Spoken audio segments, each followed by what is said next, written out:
Panoorin po natin ito. Ayan, kapag level 1, ganito pa lang po yung mangyayari. Ayan, tinuturo-turo. So, hindi pa sanay yung isa, kaya hindi pa natutumba. Ayun, yun, natumba na. Now, kapag highest level na, ganito na po ang mangyayari. Ayan, pagmasdan po ninyo. Ayan. Isang wagkos lang ng kamay. Ayan. Tumba ka agad sila. At kung makikita pa natin sa video, marami pa yung parang nanginginig, nagsasalita, na hindi maintindihan. O ang iba, halos sinasandala na yung iba. So ganito po yung madalas natin na makikita sa Facebook, no? Parang promoted talaga itong vlog, no, ni Pastor Joey dahil po sa kanyang ginagawa na healing di umano, no?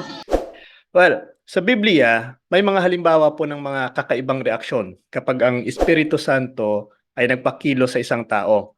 Ngunit alam naman natin na ang mga nababanggit sa Biblia ay mga taong may patunay na sila'y connected sa ating Panginoon at sa iglesyang itinatag nito. Dahil mahalaga pa ring suriin ang klase ng espiritu na pumapasok sa tao, kung ito ba talaga ay Espiritu Santo o Espiritu Tonto.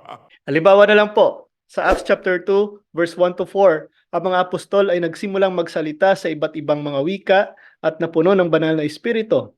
And I think isa rin po ito sa mga kino-quote ni Pastor Joey to justify ang kanyang ginagawa. Now, sa iba pang mga bahagi ng bagong tipan, may mga paglalarawan din ng mga kakaibang reaksyon na epekto ng pagdating ng Espiritu Santo. Ngunit ang mga ito ay hindi po nagpapanginig sa isang tao. Na kung pagbabatayan po natin sa Biblia, isa sa bunga po ng Espiritu Santo sa tao ay ang self-control. 2 Timothy chapter 1 verse 7. Now, kung Espiritu Santo talaga ang sinasabing natanggap mo, bakit naman hindi mo makontrol ang sarili mo sa panginginig? Maliban na lang kung talagang intensyon mo na gawin ito. Di ba? Now, kung pagbabatayan naman natin sa Ministry of Exorcism, hindi na po bago ang panginginig ng katawan dahil tunay talagang hindi makontrol ang katawan ng isang taong napoposes dahil po ang masamang espiritu na po ang kumokontrol sa kanyang katawan. Gayunpaman, mahalagang tandaan na ang mga pisikal na epekto kagaya po ng panginginig o pagsasalita ng ibang wika ay hindi po ang pangunahing sukatan pagdating po sa Espiritu Santo kung talagang natanggap mo ito. Na kapag natumba ka o nanginginig ka, ay masasabi mo nang nasa iyo ang Holy Spirit. Actually, natanggap mo na talaga ang Holy Spirit noong confirmation pa, na may batayan naman po sa Biblia kung saan nagpatong po si Simon Pedro ng kanyang kamay sa mga mananampalataya upang matanggap nila ang banal na Espiritu. Actually, ordained minister lang talaga sa pamamagitan niya ay makakapagpatong sa iyo ng kanyang kamay upang matanggap mo ang Espiritu Santo. Kaya kapag hindi legit na source yan, delikado. At baka Espiritu Tonto ang matanggap mo at magpapanginig sa iyo. Ang tunay po na pag-outpouring ng Espiritu Santo ay nagdudulot po ng mga bunga ng Espiritu tulad ng pagbabago ng puso, paglago sa pananampalataya, pagmamahal sa Diyos at sa kapwa, at pagkakaisa sa simbahan. Take note, ang tunay na may Espiritu Santo ay nakikiisa sa iglesyang itinatag talaga ni Kristo. Bakit naman hindi? Dahil sa iglesia, ang authority na ibinigay ng ating Panginoon. Kaya kailangan mong sumunod kung talagang nasa sa iyo ang banal na Espiritu. Dahil never po na magtuturo sa iyong Espiritu Santo na lumayo ka sa iglesyang tatag talaga ni Kristo. Matthew 16:18, na kung saan ito ang kanyang katawan, Ephesians chapter 1 verse 23, na kanyang ililigtas pagdating ng panahon, Ephesians chapter 5 verse 23.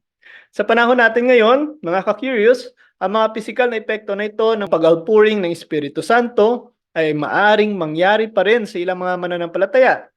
Gayunpaman, mahalagang mag-ingat at magkaroon ng maingat na pagsusuri sa mga karanasan na ito. Ang simbahan po ay nagbibigay ng gabay at discernment upang matiyak na ang lahat ng mga karanasan ay nanggagaling talaga sa banal na espiritu at hindi sa ibang mga espiritu o espiritu tonto. Ang pinakamahalagang bagay ay ang pagtanggap at pagsunod sa mga aral ng Diyos at ang paglago sa mga bunga ng Espiritu Santo tulad ng pag-ibig, kabutihan, kabanalan, at pagkakaisa.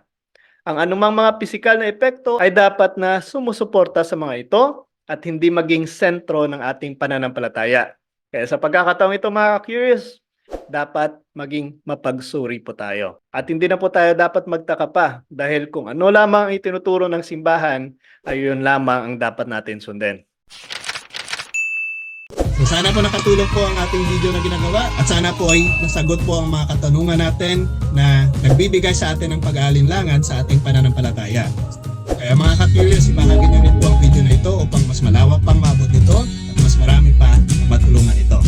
At sa mga kapatid po natin na nagbibigay ng kanilang suporta, maraming salamat. Sa inyo na nag-send ng stars, maraming salamat po. Gagamit po natin ito sa pagpapalago ng ating munting page at of course sa mga pinaplano pa po natin mga corporal works of mercy na pwede po nating mapagbahagian ito. At mga kapatid, available na rin po ang ating Curious merchandise na kung saan makakapili po kayo ng iba't ibang designs na angkop po sa mga nais ninyo, sa mga community na kinabibilangan ninyo, at sa debosyon na ipinapalaganap po ninyo bilang mananampalatayang Katoliko. At kasama po sa Mr. Curious merchandise na makukuha po ninyo ay itong ating t-shirt, meron tayong tumbler, and of course cup na magagamit po ninyo sa tuwing nag-aaral po kayo o madadala po ninyo sa inyong mga trabaho. Again, sa ating Mr. Curious merchandise, bahagi po ng ating kikitain dito ay ating itutulong sa ongoing project na meeting hall doon sa Kalinog, Iloilo, na kung saan ito ay pagdadausan ng malaking gatherings or formation para sa mga kapatid po natin na may debosyon sa Divine Mercy.